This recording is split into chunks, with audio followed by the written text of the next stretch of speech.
महोत्सव साजरा करत असताना गायक, वादक, सिस्टीम, टाळकरी निवडलेलेच आहेत. सगळ्यात मुख्य आत्मा असणारा ते म्हणजे कीर्तनकार. काय कीर्तनकार तुम्ही निवडलेत महाराज? असे कीर्तनकार आपण विचारपूर्वक निवडलेत. ज्या कीर्तनकाराचं वारकरी संप्रदायामध्ये मोठं योगदान आहे अशीच लोक आपण निवडली. नाहीतरी मोठे सत्य करतात लोक, पण संप्रदायाशी ज्यांचं काहीच योगदान नाही अशा लोकांना आणतात. पण खऱ्या अर्थानं आपण हा शताब्दी महोत्सव साजरे करतात. खरं सांगू तुम्हाला, उद्या म्हणजे आजचा तुमचा निर्णय चुकलाय म्हणा. आजचे कीर्तनकार सोडले तर उद्यापासून अत्यंत चांगले कीर्तनकार तुमच्या. तुमचं माझ्यावर प्रेम आहे म्हणून तुम्ही घेतलाय. खरं म्हणजे माझं कीर्तन सांगू ना महाराज, नीतीकरांचं माझ्यावर असलेलं प्रेम आणि त्या प्रेमाचं कौतुक म्हणजे माझं कीर्तन. नाहीतरी मी काय याला पात्र नाहीये, मी खरंच याचा अधिकारी नाहीये, मला याची जाण आहे. पण आपलं मन मोठं आहे आणि त्यामुळे आपण मला निवडलं, त्याबद्दल तुमचे धन्यवाद. त्याचं दुसरं एक कारण असं आहे, पहिला दिवस आहे आणि त्यांनी विचार केला आपला घरचा माणूस राहावा, सगळं टेस्टिंग करता येतं म्हणून हे सगळं घेतलेलं आहे. आणि एवढा आनंद दुसरं कीर्तन असतं तर तुम्हाला घेता आला असता का? खरं सांगा बरं. तुमच्या एवढ्या सुंदर चाली, सगळ्यांची नावं मी ऐकून आहे, आपण महाराष्ट्रात प्रसिद्ध आहात. पण आपल्या सगळ्यांच्या भेटीचा योग या निमित्तानं आला. चला जास्त वेळ घेत नाही, अत्यंत सुंदर कीर्तनकार तुम्ही निवडलेत. विनंती एवढीच आहे, एक एक कीर्तनकार आपल्या घरी गावात येणं म्हणजे खूप मोठं पुण्य आहे महाराज. आपण 100 वर्ष केलेली साधना, त्या साधनेचं काही फळ असेल तर उद्यापासून येणारे कीर्तनकार आहेत. आपण जर 199 वर्ष परमार्थ केलाय ना, त्या परमार्थाचं फळ म्हणजे उद्यापासून येणारे कीर्तनकार आहेत. एक एक संप्रदायातलं रत्न आहे महाराज. चंद्र आणि सूर्य येणार आहेत. चैतन्य महाराज आहेत, चंद्रशेखर महाराज आहेत, उद्या जयवंत महाराज आहेत, उमेश महाराज आहेत, अमृतनाथ महाराज आहेत. आमचे सगळे मोठे मोठे महाराज मंडळी आहेत आणि सगळ्यामध्ये मराठी तडका परत आहे. मलाच नाही, रोज गोड गोड खाऊन कसं काय जमणार? एक तडका पाहिजे म्हणून इंदुरीकर बाबा आहे. असं नियोजन ना महाराष्ट्रात नाही भेटणार महाराज. रोज गोड खाऊन मी जमत नाही, थोडा तडका पाहिजे. त्यामुळे बाबांचं कीर्तन आहे, असा सगळा आनंद आहे. आणि बाबांच्या दिवशी खरं म्हणजे तुम्हाला सांगतो, जी टॉकीज येणार आहे, त्याचं शूटिंग होणार आहे. तुम्ही सगळ्यांनी सहकार्य करा. असा कार्यक्रम पुन्हा पुन्हा होत नाही. आता बहुत खर्च होऊ दे. आता जे व्हायचंय ते पुन्हा बघूया शेवटी काल्याच्या वेळेस काय होईल तर होईल. असा कार्यक्रम करायचा, हा सगळ्या महाराष्ट्राने म्हणलं पाहिजे. शताब्दी महोत्सव करायचा तर नीतीकरांसारखाच असा उत्सव आपण सगळेजण साजरे करतात. आपल्या सगळ्या गावकऱ्यांना, विशेष करून सप्ताह कमिटीला महाराज, एवढा मोठा कार्यक्रम करणं म्हणजे सोपी गोष्ट आहे का? यासाठी मला माहिती आहे, सगळी सप्ताह कमिटी गेल्या 2 वर्षापासून प्रत्येक वेळा मला फोन केले असतील, कित्येक लोकांकडे गेले असतील, कित्येक सुंदर सुंदर कीर्तनकार घ्यायला किती कष्ट घेतले असतील. जे फिरले त्यांना माहिती आहे, खूप तळमळ येणार. अत्यंत चांगल्या भावनेने आपण हे नियोजन केलंय. आपल्या सगळ्यांना धन्यवाद देतो. अल्पमतीप्रमाणे सद्गुरू महाराजांच्या कृपेनं अभंगाचं चिंतन करण्याचा प्रयत्न करतो. विठ्ठला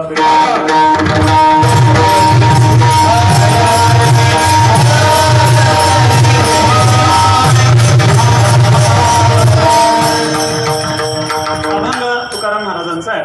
पहिला दिवस म्हणलं की आपल्या वारकरी संप्रदायामध्ये काही नियम आहेत. पहिल्या दिवशी मंगलाचरण करावं लागतं. का मंगलाचरण करावं लागतं? आपण हाती घेतलेलं सत्कार्य निर्विघ्नपणानं पार पाडायचं असेल, त्याची समाप्ती व्हायची असेल आणि याचं फळ आपल्याला प्राप्त करायचं असेल तर त्या सत्कर्माचा शेवट निर्विघ्नपणानं झाला पाहिजे. काय असतं, चांगलं काम करताना जास्त विघ्न येतात, वाईट कामं करताना विघ्न येत नसतात बरं का. सप्ताह करायचा म्हणलं कीच खोडा घालतात, तमाशा ठेवायचे म्हणा. ते म्हणतो मी देतो रो, एकटा पट्टी देतो, पण एकटा म्हणला 1 लाख घ्या पण सबसे कातीलच आहे. असे लोक असतात. ते तिकडं म्हणलं की रेट कळालं त्याला 5G लागते.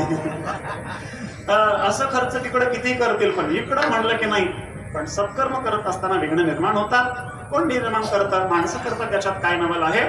चांगल्या कर्मामध्ये देव सुद्धा विघ्न निर्माण करत असतात. अनेक पुरावे आपल्याला देता येईल. एखादा जीव चांगलं कर्म करायला लागला, शुभ कर्म करू लागला, सप्ताह करू लागला, पारायण करू लागला, कीर्तन श्रवण करू लागला, परमार्थाचं साधना करू लागला की देवाला माणसाविषयी ईर्ष्या निर्माण होते. त्या देवांना वाटतं हा मनुष्य सामान्य मनुष्य आणि तो एवढी साधना करतोय, या साधनाने तो आमच्यापेक्षा दिव्य बढेल आणि त्याची सेवा आपल्याला करावी लागेल. पण इंद्रादिक देव सुद्धा ईर्ष्या करतात. अनेक ऋषीमुनींच्या तपामध्ये त्यांनी विघ्न निर्माण केलं, याचे आपल्याकडे पुरावे आहेत. म्हणून आपल्या सत्कर्मात, आपल्या सप्ताहात विघ्न येऊ नये यासाठी मंगलाचरण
कारण परमात्मा सगळ्या मंगळाचा निधी आहे. त्या मंगलाच्या निधी असणाऱ्या परमात्म्याचं नाम घेतलं, त्याचं ध्यान केलं, त्याचं चिंतन केलं की अमंगलाचा नाश होतो. रामायणामध्ये हाच विचार सांगितलाय. भगवंताचं नाम कसं आहे, परमात्मा कसा आहे. मंगल भवन अमंगलहारी द्रव हो सुदशरथ अजिर बिहारी. मंगल भवन अमंगलहारी, मंगल प्रदान करणारा आणि अमंगलाचा नाश करणारा परमात्मा आहे. म्हणून त्याचं ध्यान करा, त्याचं नाम घ्या. आता मंगल 3 प्रकारचं आहे. हे अवघड जास्त सांगणार नाही, उगाच सुरुवात आहे म्हणून सांगतो. 3 प्रकारचं मंगल असतं. नामनिर्देश रूप मंगल, वस्तुनिर्देश रूप मंगल आणि आशीर्वाद रूप मंगल. नामनिर्देश म्हणजे भगवंताच्या नामाचा महिमा, भगवंताचं नामचिंतन करणं, नामनिर्देश. वस्तुनिर्देश म्हणजे वस्तू म्हणजे परमात्मा, त्या परमात्म्याच्या सगुण अथवा निर्गुण रूपाचं वर्णन म्हणजे वस्तुनिर्देश रूप मंगल. आणि आशीर्वाद रूप मंगल म्हणजे आपली अथवा आपल्या शिष्याची इच्छित वस्तू प्राप्त होण्यासाठी सद्गुरूकडे किंवा आपल्या परमात्म्याकडे मागणी मागणं म्हणजे आशीर्वाद रूप मंगल आहे. विठ्ठला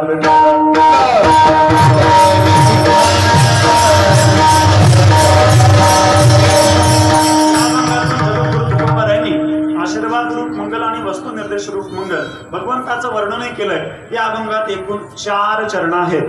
4 चरणापैकी 3 चरणामध्ये भगवंताचं वर्णनच केलंय आणि एका चरणातून मागणी मागितली आहे. मागणी एका चरणात आहे पण वर्णन 3 चरणातून केलंय. असं का केलंय?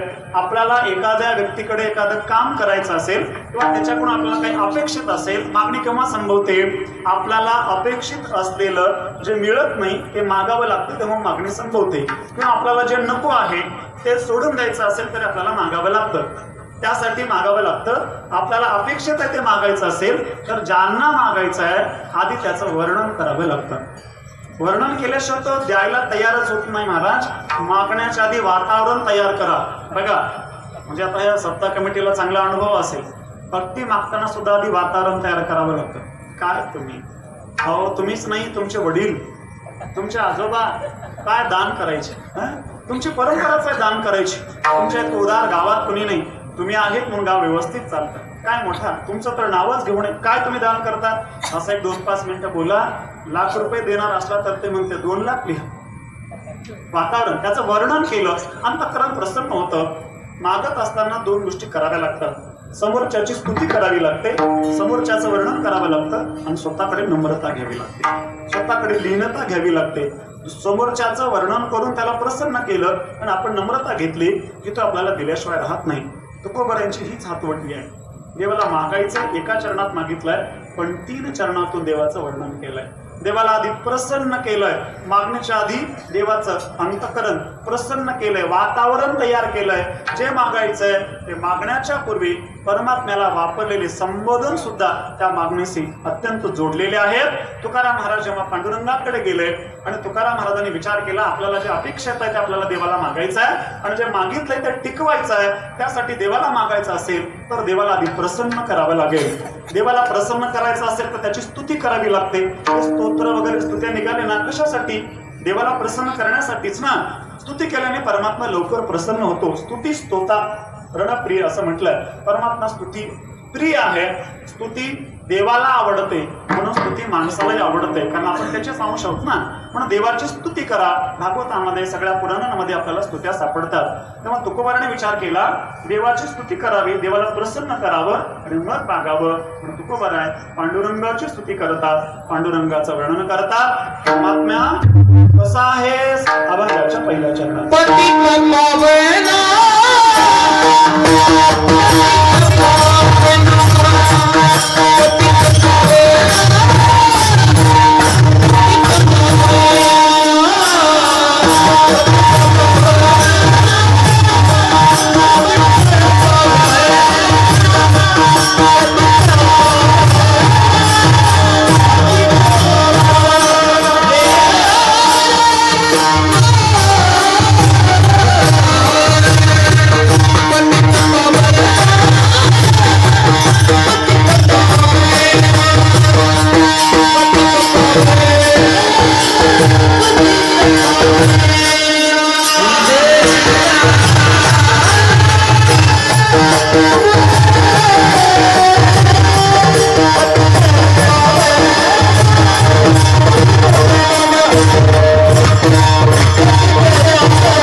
पावना दीनानाथा नारायणा।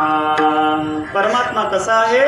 देवा तू पतित पावन आहेस। पतित पावन हे भाव विशेष नाम आहे। पतित पावन या शब्दाचा अर्थ होतो जे पतित आहेत त्यांना पावन करतो, म्हणजे जे अपवित्र आहेत त्यांना पवित्र करतो, जे पापी आहेत त्यांना पुण्यवान बनवतो, त्याला म्हणतात पतित पावन। भगवान परमात्म्याने आजपर्यंत असंख्य पतितांना पावन केले महाराज। असं म्हटलंय का कवीनी, कृपा की न होती जो आदत तुम्हारी तो सोनी ही रहती अदालत तुम्हारी। देवा जर तुमची कृपा करण्याची जर वृत्ती नसती, आपला कृपाळू स्वभाव नसता, या जगात कोणाचाच उद्धार झाला नसता। कोण सगळ्या दृष्टीने पुण्यवान आहे? काही ना काही दोष प्रत्येकाकडून होतातच, पण परमात्मा पतित पावन आहे, पतिताला पावन करतो। अनेक पतितांना पावन केलंय। पंचमहापातकी, विश्वासघातकी अशा लोकांचा सुद्धा उद्धार भगवान परमात्म्याने केलाय। भागवतातला प्रसिद्ध दृष्टांत आहे, जी पुतना नावाची राक्षसन भगवान परमात्म्याला मारायला आली होती, ती काय चांगली होती का महाराज? तिचं वर्णन करत असताना शुकदेव म्हणतात, पुतना लोकबालाग्नी राक्षसी रुधिराशना जिंगासयाति हरये स्तनंदत्वा अपि सजगते। पुतना बालघातिनी आहे, पुत म्हणजे पवित्र नाही अशी आहे, बाळांना मारणारी आहे, राक्षसी आहे। काय माळकरी होती का? नाही नाही, रक्तपीत होती, रुधिराशना। देवाकडे काही पूजा करायला आली होती का? देवाची पूजा करायला आली होती पुतना? नाही। कशासाठी आली होती? विषाचनी स्तनपाने मारू आली। ज्ञानोबा म्हणतात, तुवा सनकाधिकाचे निमाने सायुज्य सोडू दिला पुतने, जे विषाचनी स्तनपाने मारू आली। जे विष घेऊन मारायला आली होती तिला सायुज्य दिला। कोणता? सनकाधिकाचे निमाने। सनकाधिकाला जो मोक्ष देणार आहे तोच मोक्ष भगवंतानी पुतनेला दिला। याला म्हणतात पतित पावना। विठ्ठला विठ्ठला।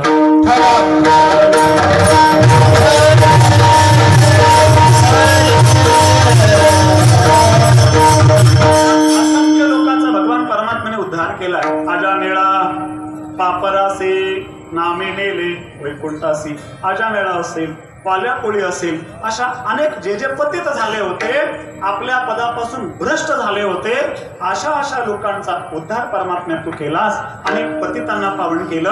रामायण आपण ऐकत आहात। महाराष्ट्रामध्ये अत्यंत सुप्रसिद्ध असणारे रामायणाचार्य नामदेव महाराज लबडे आपल्याला लाभले। अत्यंत सुंदर कथा सांगतात। ढोक महाराजाची ट्रू कॉपी म्हणजे नामदेव महाराज लबडे। अत्यंत सुंदर कथा सांगतात। त्यांच्या मुखातून आपण कथा ऐकणारच आहात। पतीच्या गौतम ऋषींच्या श्रापामुळे जी दगड झाली, ऋषीची पत्नी पण पतीत झाली की नाही? आपल्या पदापासून खाली आली की नाही? मनुष्याची दगड झाली ना, पतित झाली होती। रामचंद्र प्रभू विश्वामित्रजी सोबत जात होते। रस्त्यामध्ये एक आश्रम पाहिला। आश्रम पाहून शंका आली। रामांनी प्रश्न विचारला, गुरुजी एवढा सुंदर आश्रम आहे, पण या आश्रमामध्ये साधू नाही, संत नाहीत, मनुष्य नाही, जीव जंतुतः नाही, जीव जंतू सुद्धा दिसत नाही, काय कारण आहे? ही शिळा एवढं मोठा दगड काय आहे? मला काही माहिती नाही, सांगा ना। विश्वामित्राने सांगितलं, रामा हा आश्रम आहे तो गौतम ऋषींचा, आणि हा दगड आहे नाही त्यांची पत्नी अहिल्या, त्यांच्या श्रापामुळे दगड झाली। का झाली? रामायणात आपण ऐकणार आहात। दगड झाली, हो, काय करावं लागेल? म्हणजे तुमच्या चरणाची अपेक्षा करत आहे रामचंद्र प्रभू, आपल्या चरणाचा स्पर्श करा। रामांनी पाय नाही लावला महाराज, ऋषीपत्नी आहे ना, चरण लावून दोष होईल। रामाने पाय वर केला, रामचंद्र प्रभूच्या पायावरची धूळ उडाली, ती दगडावर पडली, आणि दगडावर पडल्या पडल्या शिळा होती मनुष्य झाली।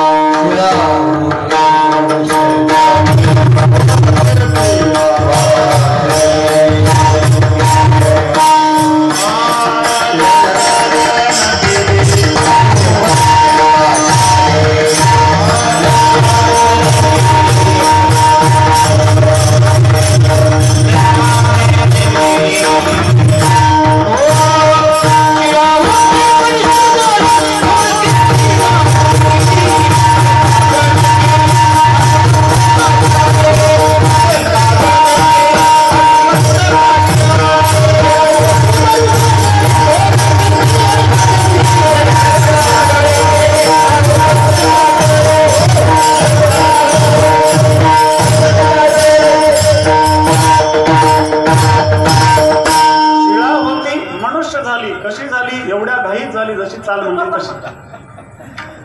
चाली सुद्धा तशा लावता आल्या पाहिजेत महाराज आहे का नाही. शिळा होती मनुष्य झाली, एका क्षणात मनुष्य झाली.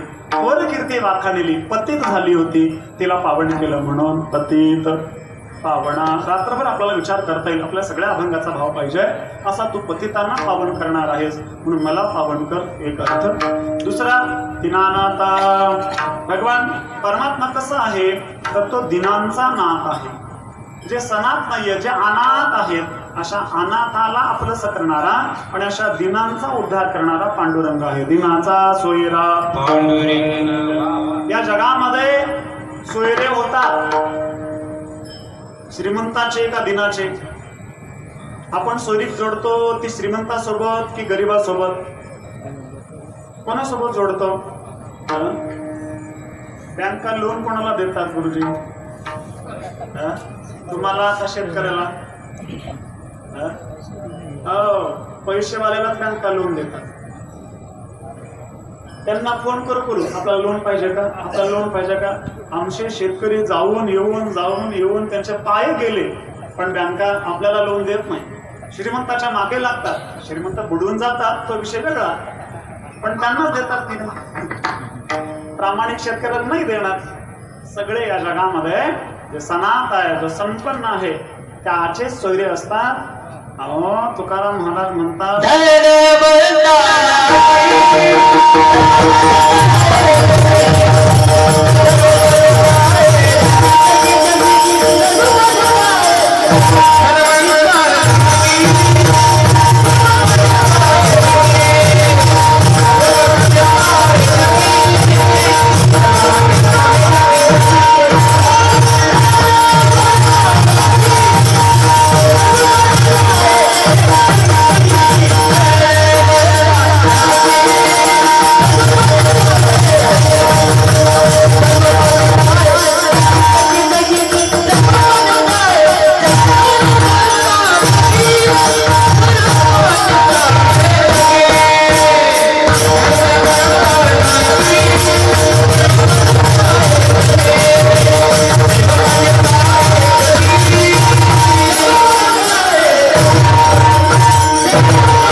धन नसेल तर तुम्हाला कोणी विचारत नाही. महाराज वैकुंठाचे भारत मला सांगायचे पैशाचे 3 नाव असतात म्हणे. कोणते कोणते? पैसा तेरे 3 नाव, परशा, परशु, परशुराम. माणूस तोच आहे. पैसा नसला परशा, इकडे परशा, चांगलं कोणीच बोलत नाही. माय बापांनी घुगऱ्या घालून नाव ठेवलेलं असतं परशुराम. लोक काय म्हणतात? परशा. परशा थोडा शाळा शिकला, परशाने मग चांगली नोकरी लावून घेतली आणि मग लोक त्याला पुन्हा परशा म्हणतात का गावात आल्यावर? परशु. त्यानं पुन्हा अभ्यास केला, MPSCच्या परीक्षा दिल्या आणि परशु क्लास 1 अधिकारी झाला. आता काय म्हणतात? परशु नाही, परशुराम साहेब या या. कुठे बसता? इथे बसता का कूलरला? इकडे बसता का? आता काय महाराज धनवंता लागी सर्व मान्यता आहे जगी. जगात मान्यता मिळवायची असेल तर पोरांनो धन मिळवलं पाहिजे.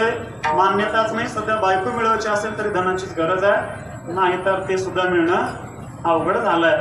दीनहीन असेल त्याला कोणी आधार देत नाही, त्यामुळे धनाची आवश्यकता आहे. पण ऐका, असा जो शेती नाही, घर नाही, कोणी नातेवाईक नाही, असा अनाथ झालाय, त्या अनाथाचा नाथ म्हणजे परमात्मा आहे. अशा अनाथाला सनाथ करणारा म्हणजे परमात्मा आहे. म्हणून दीनानाथ, दीनाचा तर परमात्मा नाथ आहे म्हणून त्याला दीनानाथ म्हणतात. एक चरित्र सांगतो म्हणजे आपल्या लक्षात येईल. परमात्मा कसा कृपा करतो बघा. ज्याला कोणी नसताना त्याला परमात्मा असतो. आंधळ्या पांगळ्याचा एक विठोबा, आंधळे पांगळे सगळ्यांचा दाता कोणी असेल, सगळ्यांना सांभाळणारा तर आमचा तो पांडुरंग परमात्मा आहे. जगन्नाथपुरी पासून एक 40 किलोमीटर अंतरावर याजपुरी नावाचं गाव आहे. त्या गावामध्ये ब्राह्मण अत्यंत गरीब, लहानपणी आई वडील वारलेले, कोणी नव्हता, त्याला अनाथ होता. मोठा झाला, लग्न झालं, संसार करू लागला, चांगलं चाललं होतं. दुष्काळ पडला. इतका मोठा दुष्काळ पडला, त्या दुष्काळामध्ये सगळं धन गेलं, अन्नधान्य नाही, प्यायला पाणी नाही. मग गावातली लोक गाव सोडून दुसऱ्या गावला, जिकडे चांगला सुकाळ आहे तिकडे जाऊ लागले. सगळे गावातील लोक जाऊ लागले. बायको नेहमी म्हणायची, काय हो तुम्हाला कोणी नातेवाईक आहेत की नाही? तो म्हणायचा, आहेत ना, माझा एक भाऊ आहे. तो भगवान जगन्नाथाला आपला भाऊ म्हणायचा, सुदाम्यासारखी भक्ती करायचा, माझा भाऊ आहे म्हणायचा. बायको म्हणाली, नेहमी माझा भाऊ आहे, माझा भाऊ आहे जगन्नाथपुरीला म्हणता, एवढा दुष्काळ पडलाय, सगळे लोक आपल्या नातेवाईकाकडे जायला लागले, आपण कुठे जावं? तो म्हणला, कुठे जायचंय, माझा भाऊ राहतो ना जगन्नाथपुरीला, आपण त्याच्याकडे जाऊया. बायकोला वाटलं खरंच भाऊ असेल. मुलं बायको घेतली, चालत निघाला. 3 मुक्काम झाले. 4थ्या मुक्कामाला जगन्नाथपुरीला आला. यायला वेळ झाला होता, 12 वाजले होते. मंदिराची द्वार बंद झाली. रात्री मंदिराचं द्वार बंद होतं. काय करावं? बाहेरच झोपला. तर मध्ये जाता येत नाही, तर मला इथे झोपूया. मंदिराच्या बाजूला भिंतीला मुलांना मध्ये घेतलं, नवरा बायको बाजूला झाले आणि हे चौघही झोपले. भगवंताला भाऊ मानत होता. बघा, भगवान परमात्म्याने विचार केला, हा मला भाऊ म्हणून भक्ती करतोय ना. परमार्थ करत असताना परमात्म्याशी काहीतरी नातं जोडा. भावाचा जोडा, बहिणीचा जोडा, पतीचा जोडा, पित्याचा जोडा, आईचा जोडा, सख्याचा जोडा, कोणतेही नातं जोडा. भगवंताशी नातं जोडून भगवंताची भक्ती करा. परमात्मा ते नातं सार्थ ठरवल्याशिवाय राहत नाही. त्वमेव माताच पिता त्वमेव, माता पिता काही माना, पण मानून भगवंताची भक्ती करा. तो भगवंताला भाऊ म्हणून भक्ती करायचा. भगवंताने विचार केला, मला भाऊ मानतोय ना, अहो जो मला एकदा माझा देवा मी तुझा म्हणतो, त्याचा सगळा योगक्षेम मी चालवतो. सक्रे देव प्रपन्नाय तवास्मी याचते अभयम सर्वभूतेभ्यो ददामि तद्व्रतम मम. फक्त त्यांनी एकदा म्हणावं, देवा मी तुझा आहे, बस प्रभो रहम मम प्रभो. एकदा माझा आहे म्हटला, भगवान म्हणतात, अभयम सर्वभूतेभ्यो ददामि तद्व्रतम मम. मी त्याला अभय प्रदान करतो. पण विनंती आहे, जे आपले नाही त्यांना आपलं म्हणत बसण्यापेक्षा परमात्मा आपला आहे त्याला म्हणत जा, देवा तू माझा आहेस. देव माझा मी देवा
देवाचा. देवाशी नातं जोडा, संबंध जोडा, भक्ती करा. परमात्मा त्या नात्याचं सार्थकत्व केल्याशिवाय राहत नाही. हा गरीब ब्राह्मण ज्याला कोणी नव्हतं, आई नाही, बाप नाही, बहीण नाही, भाऊ नाही, मामा नाही, काका नाही, काकू नाही, कोणी नाही, अनाथ बिचारा जगन्नाथपूरला जाऊन जेव्हा मंदिराच्या बाहेर झोपला, भगवान जगन्नाथाला दया आली. जगन्नाथाने विचार केला, हा मला भाऊ मानतोय ना, मोठा भाऊ मानतोय ना, मोठ्या भावाचं कर्तव्य आहे छोट्या भावाची सगळी व्यवस्था करणं. भगवान परमात्म्यांनी भगवान जगन्नाथाला रत्नजडित ताटामध्ये 56 प्रकारचा भोग लावला जातो. ते ताट ठेवून नैवेद्य दाखवून पुजारी कुलूप लावून गेले होते. भगवंतानी पुजाऱ्याचं रूप धारण केलं. ते ताट घेऊन भगवान बाहेर आले. झोपलेल्या त्या ब्राह्मणाला उठवलं, ए बंधू उठ. कोण आहे, कोण आहे? अरे तुझ्या भावानी पाठवलंय. उपवाशी आहेस ना तू? हो उपवाशी आहे. घ्या जेवण करा. लेकरांना उठवलं, बायकोला उठवलं, रत्नजडित ताट पाहिलं, सुंदर मध्ये पक्वान्न पाहिले. काय आनंद झाला महाराज. डोळ्यातून पाणीच गळायला लागलं. मी परमात्म्याला फक्त भाऊ म्हणत होतो, तोंडाने म्हणत होतो, पण माझ्या पांडुरंगाने, माझ्या जगन्नाथाने मी मानलं तसं माझी इच्छा पूर्ण केली. बायकोला म्हणाला, बघ बघ मी तुला सांगत होतो ना, माझा परमात्मा अत्यंत कृपाळू आहे, माझा मोठा भाऊ अत्यंत दयाळू आहे. त्या भावाने आपल्यासाठी ताट पाठवलं. महाराज ते दोघांनी सगळ्यांनी जेवण केलं, आणलेलं पाणी पिलं. तोपर्यंत तो पुजारी निघून गेला. तिथेच ते ताट उशाला घेतलं, झोपी गेले. सकाळ झाली. सकाळी सकाळी पुजारी पूजेसाठी आले. महाद्वार उघडलं, आत गेले. जाऊन पाहिलं तर देवाचं नैवेद्याचं ताटच नाही. रत्नजडित ताट चोरीला गेलं. पुजाऱ्या जाऊन राजाला बातमी सांगितली. राजाने सैनिक पाठवले. शोधाशोध सैनिक करू लागले. मंदिराच्या आसपास बघतायत तर बराच वेळ झाला होता. हे चालून थकल्यामुळे झोपले होते. यांना पाहिलं तर यांच्या उशाला ताट होतं. सैनिकांनी उठवलं, अरे उठा. उठले ते, काय काय काय झालं, काय झालं?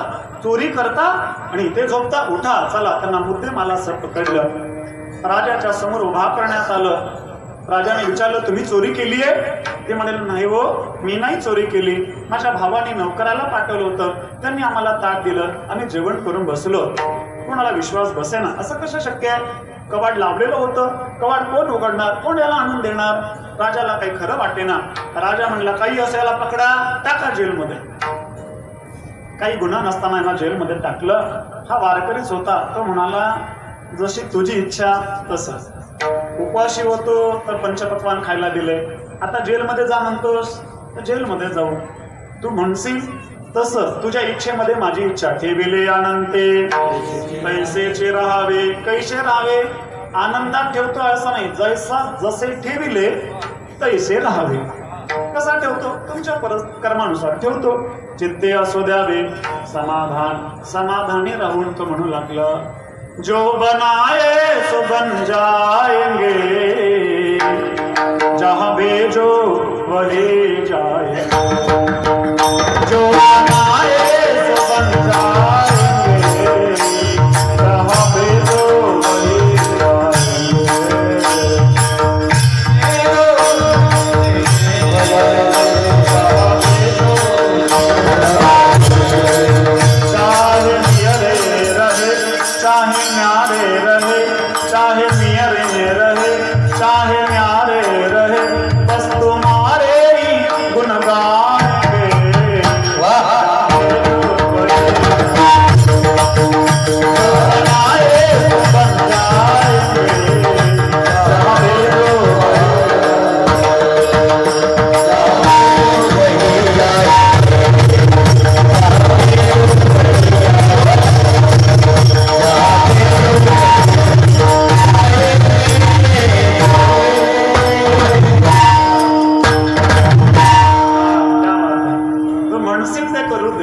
जो बनाए सो बन जाएंगे, जहां भेजो वही जाएंगे. मंदिरात जेलमध्ये तेरे मर्जी का नाही बोला. माझी इच्छा नाही देवा, तुझी जी इच्छा असेल ती इच्छा. भागवतामध्ये एक श्लोक आहे, प्रत्येक परिस्थिती आपलं कल्याण करण्यासाठी निर्माण होत असते. फक्त त्याची तुम्ही समीक्षा करा. तत्ते अनुकंपाम सुसमीक्षमाने भुंजान एवात्म कृतम विपाकम रद्वात गोपभीर विदधन नमस्ते जीवे त्यो मुक्तिपदे सदा यथा. तत्ते अनुकंपाम, प्रत्येक परिस्थितीमध्ये देवाला तुमचं कल्याण करायचं असतं. त्यासाठी परमात्मा ती परिस्थिती निर्माण करत असतो. जेलमध्ये ठेवला असेल तरी ती कृपाच असते. बरेच दृष्टांत सांगता येतील, आपली वेळ संपली आहे. तो आनंदाने राहू लागला. कुठे जाऊन काय करायचंय? भजनच करायचं ना. बाहेर राहून भजन करायचंय, आत राहून भजन करायचंय. तो बायकोला म्हणला बरं झालं बाहेर उपवाशी मरावं लागणार होतं, आत खायची तर व्यवस्था झाली. कुठे राहून भजनच करायचे. भजन करू लागले. आणि त्या दिवशी रात्री राजा झोपी गेला. झोपलेल्या राजाच्या स्वप्नामध्ये भगवान जगन्नाथ गेले. उठ. हो नाही, तो घाबरून उठला. पुन्हा झोपला. उठ, माझ्या भावाला मी ताट नेऊन दिलं होतं, सोड त्याला. त्याला वाटलं मला उभं भास होत असेल. पुन्हा झोपला.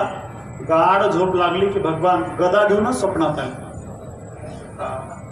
सोडतोच भावाला का घालू गदा? उठ.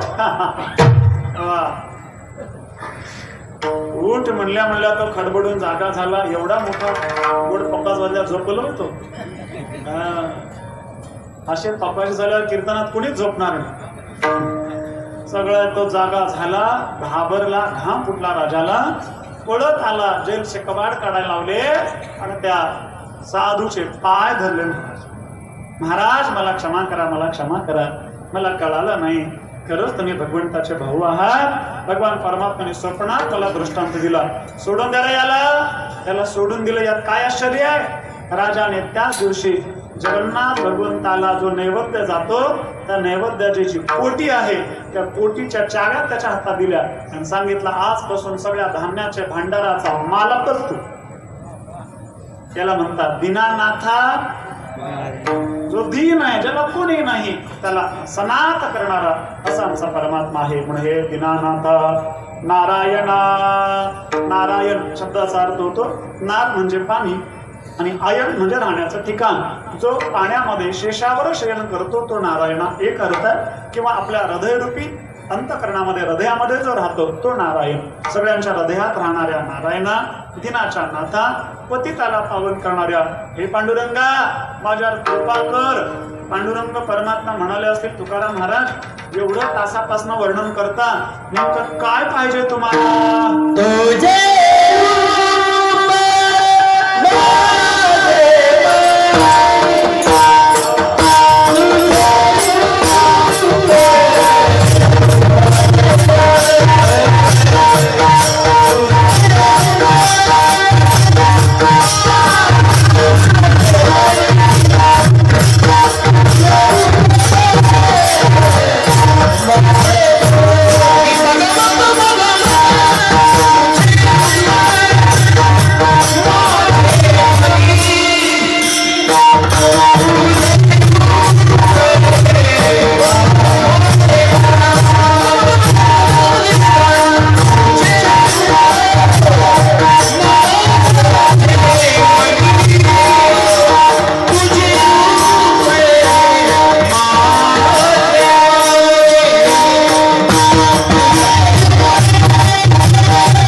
एकदा भजन करू, वेळ संपत आली आहे. राहिलेल्या अभंगाचं 5 मिनिटात चिंतन करू. 11ला कीर्तन सोडणं महत्वाचं आहे. त्यामुळे पहिला दिवस आहे, उशिरा सुरू झालंय, पण काय मी जवळचाच आहे, सतत ऐकणारे आहात, त्यामुळे जास्त वेळ घ्यायचा नाही. एकदा प्रेमाने भजन करू. सगळ्यांनी ज्यांना हात आहेत त्यांनी हात वर करा आणि अशी गोड टाळी वाजवा. आणि ज्यांना मुख आहेत त्यांनी गोड भगवंताचं नाम घ्या, हात वर करा आणि विठोबा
ब्रह्मांड नायका विश्वजनाच्या पालका जीवेची या जीवा तुकावणी देव देवा. भगवान परमात्मा कसा आहे? ब्रह्मांडाचा नायक आहे, सगळ्या विश्वाचं पालन करणार आहे, जीवाचा जीवन आहे आणि देवाचा देव आहे. अशा हे ब्रह्मांड नायका पतित पावना दिनानाथा नारायणा. एक प्रार्थना आहे, काय? तुझे रूप माझे मणी, तुझं रूप माझ्या मनात राहावं. राहो नाम जपवानी, नाम वाणी जपो आणि रूप मनी राहो, एवढंच दे. या अभंगातला मागणीचा जर विचार केला तर ही मागणी योगाची नाही, क्षेमाची आहे. योगाची क्षेमाची म्हणजे जे आपल्याकडे नाही ते मिळणं त्याला योग म्हणतात आणि आपल्याकडे जे आहे ते टिकणं त्याला क्षेम म्हणतात. या अभंगात तुकाराम महाराज माझी वाणी तुझे नाम जपो म्हणतात. राहो नाम जपो वाणी. मी जे तुझ्या नामाचं चिंतन करतोय ते असंच अखंड राहो. आज करतोय पण उद्या काही कारणामुळे त्याचा विसर पडू नये. असा हा सप्ताह 100 वर्ष नाही, चंद्र सूर्य असेपर्यंत चालावा ही मागणी आहे. परमार्थाचं साधन सुरू केलं की ते अखंड टिकावं. ऐका, मिळण्यापेक्षा टिकण्याला महत्व असतं. सुरू केला सप्ताह तो टिकला तर फळ आहे. बोरला पाणी लागावं का टिकावं? काय व्हावं? लागलेलं टिकावं. लागलेलं टिकत नसेल तर न लागलेलं बरं. नाहीतर थोडं पाणी लागलं की शेतकरी उड्याच मारतो. पाणी लागलं मग दुसरा लाख रुपये खर्च करतो आणि पाणी लागलं म्हणून लाख रुपये खर्च करून जेवण ठेवतो आणि कीर्तन ठेवतो. एका पाण्याच्या त्या बोरच्या पाण्याच्या कीर्तनाला गेलो होतो महाराज, तेव्हापासून बोरचं कीर्तनच घेतलं नाही. एका कीर्तनातच बोर झालो. बोरला पाणी लागलं म्हणून विचारलं ठेवलं कीर्तन. गेलो, कीर्तन झालं, लोक जेवायला बसले, पहिली पंगत उठले. लोक म्हणले पाणी कुठं आहे, पाणी कुठं आहे? अरे कुठं असतं म्हणे पाणी? जेवण कशाचं आहे? बोरचं. चालू करा बोर. बोर चालू केली, असं पाणी मारलं महाराज 10 फुटला. काय पाणी आहे, काय पाणी आहे? 50 लोकांनी पाणी पिलं आणि बोर बुचक्या द्यायला लागले. अशी लाईट गेली की नाही तशी. बोरला गुचक्या सुरू झाल्या. मालकाला कळलं की मालकाला गुचकेली. माल गुचक्या देऊ लागला. तर मला एवढा खर्च केलो आणि बोरचं पाणी गेलं. त्या दिवशीपासून ठरवलं बोरचं कीर्तन घ्यायचं. त्याच्या नशिबानं गेलं. पण लोक काय म्हणतील. मी एकदा कीर्तनाला गेलो होतो. कीर्तन झालं नाही एकाने मला दूध घ्यायला बोलवलं. मला वाटलं दूध घ्यायला बोलवलं. गेलो घरी दूध दिलं. तर म्हणला महाराज अजून एक काम आहे. म्हणलं काय. बोरची मशीन आली. म्हणला नारळ थोडा.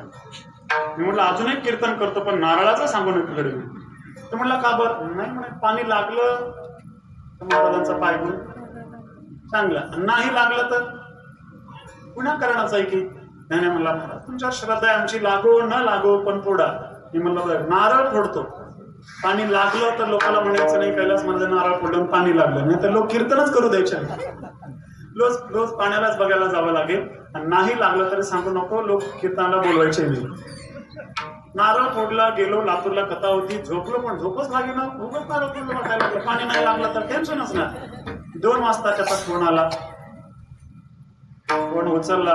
म्हणलं कसं काय. म्हणला महाराज काय तुमचा पाय गुण. म्हणला 5 इंची पाणी लागलं. मग झोपलो बघा. म्हणजे तात्पर्य असं असतं बोरला लागलेलं पाणी टिकलं तर फायदा. माळ घालावी का टिकावी. माळ घातलेली टिकावी. आणि टिकत नसेल तर त्या घालाच्या भानगडीत पडू नका. इकडं नाही आला तर उद्या याल उद्धार होईल. पण माळ घालून काढली की पुन्हा पुन्हा पुन्हा चान्सच नाही उद्धाराचा. म्हणून माळ घातलेली काढू नये. परमार्थाचं साधन एकदा सुरू केलं ते टिकलं तर आमचं कल्याण करतं. आपण केलेला हा सप्ताह 100 वर्ष टिकवला त्याचं फळ आम्हाला मिळणार आहे. म्हणून देवाला काय मागावं. देवा आमच्या वाडवडिलांनी ही अत्यंत चांगली परंपरा आजपर्यंत टिकवली. आमच्या हातात दिली. आता आमच्यावर कृपा करा. तुझे रूप माझे मनी राहो नाम जपो आणि असाच हा सप्ताह दरवर्षी होत राहू. 100 वर्ष झाली म्हणून बंद करायचं का. हा असा चालू करायचा. असा चालू ठेवायचा.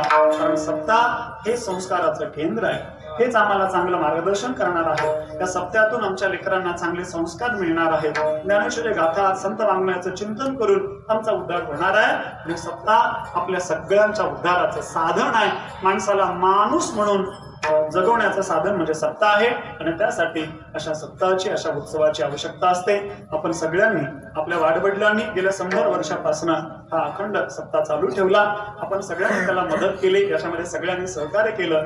आणि यावर्षी हा शताब्दी महोत्सव आपण अत्यंत उत्साहाने साजरा करतात. त्याबद्दल सगळ्या नीतिकारांचे मी धन्यवाद देतो.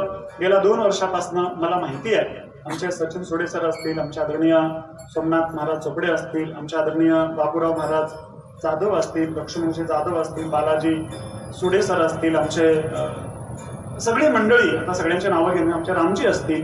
गेल्या अनेक 2 वर्षापासून सतत मला भेटतात. यांचा नेम घेऊन द्या, त्यांचा कोणाचा नंबर द्या, कोणाचं काही द्या. असे सगळं नियोजन गेल्या 2 वर्षापासून आपण सगळे गावकरी मंडळी, आमच्या सगळी भजनी मंडळ, आमचे भीमाशंकर असेल, प्रशांत महाराज असेल, गावातील सगळी भजनी मंडळी आपण अत्यंत प्रेमाने हा कार्यक्रम या ठिकाणी करता. आमचे संत शिरलापल्ले सर आहेत. आपण सगळे गावकरी मंडळी अत्यंत श्रद्धेनं, अत्यंत प्रेमानं, अत्यंत उत्साहाने या सप्ताहाची आपण सुरुवात केली आहे. भगवत चरणी प्रार्थना आहे. रामदैवत हनुमंतरायांच्या चरणी प्रार्थना आहे. हा सप्ताह निर्विघ्नपणाने सगळ्याला आनंद देणारा पार पडावा अशी मी हनुमंतरायांच्या चरणी प्रार्थना करतो. आपल्या सगळ्यांना शुभेच्छा देतो. एवढा सुंदर भव्य मंडप आहे. एवढे सुंदर गायक आहेत. महाराज ही महाराष्ट्रातली अत्यंत प्रसिद्ध गायक वादक मंडळी आहेत. यांच्या तारखा मिळत नाहीत. एवढी सुंदर गायक मंडळी आहेत. आणि सगळ्यात विशेष म्हणजे सगळे 35च्या आसपासचे आहेत. हे वयाचं म्हणतोय व पैशाचं नाही. हा असं आहे. तुम्ही पैशाकडेच गेले म्हणजे 35च्या पुढलेच आहेत म्हणा. पण आपल्या सगळ्यांच्या 35 प्लस आहेत. पण आपल्यासाठी ते बिचारे सगळे या ठिकाणी आलेले आहेत. त्यामुळे आपण सगळ्यांनी त्यांच्यावर प्रेम करावं. याचा लाभ घ्या. या मंडपाच्या मानाने संख्या थोडी कमी वाटतंय. आज आपल्या गावातलं कीर्तन आहे त्यामुळे ठीक आहे. आज काही अडचणी झोपलात घरी तर उद्यापासून झोपू नका. उद्यापासून येणारे 7 दिवस म्हणजे काल्यापर्यंतचे कीर्तनकार म्हणजे या महाराष्ट्रातले रत्न आहेत महाराज.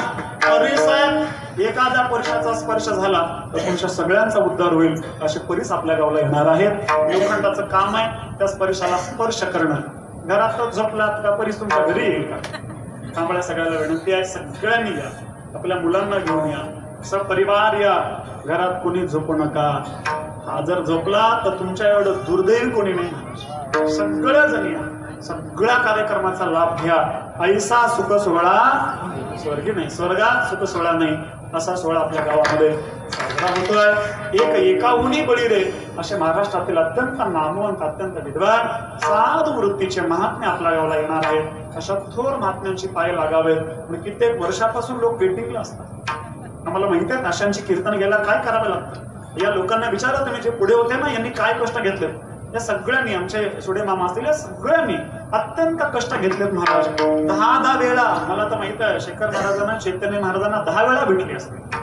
मी 5-6 वेळा महाराजांना आठवण करून दिली असेल. आणि तेव्हा यांची सगळ्यांची नियम मिळाली आहे. हा सगळा अत्यंत चांगला योग हनुमंतरायांच्या कृपेनं जुळून आलेला आहे. आता फक्त आपल्याला लाभ घ्यायचा आहे. सगळ्यांनी या कार्यक्रमाला उत्तम सहकार्य करायलाच. मला माहिती आहे आपल्या गावामध्ये खूप एकता आहे आणि सगळ्या गावाच्या एकीनं आपला हा सप्ताह न भूतो न भविष्यती असा होणारा, याच्यामध्ये काही संशय नाही. तरी आपण सगळ्यांनी सहकार्य करा अशी सगळ्यांच्या चरणी प्रार्थना करतो. झालेली सेवा सद्गुरू चरणी समर्पित करतो. गायनाचार्य, मृदंगाचार्य, सर्व ठावकरी, सिस्टीम वाले, YouTube चॅनेल वाले सगळ्यांचे मनपूर्वक धन्यवाद देतो आणि या ठिकाणी थांबतो. ज्ञानेश्वर